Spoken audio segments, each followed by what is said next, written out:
సంఘటనం ఒక యజ్ఞం సమిధగమన జీవనం భరతమాత పాదాలకు మూవలం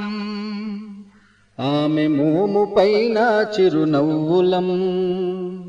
భరతమాత పాదాలకు మూవలం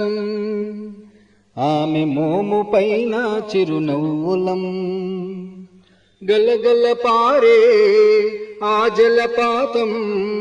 నిలిచిందా తన కోసం ఏనాడైనా మిలమిల మెరిసే ఒక అగ్నికణం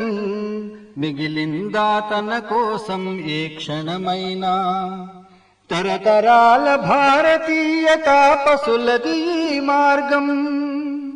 తరతరాల భారతీయ తాపసులది ఈ మార్గం ఆత్మలే నివేదనం అమ్మకు నీరాజనం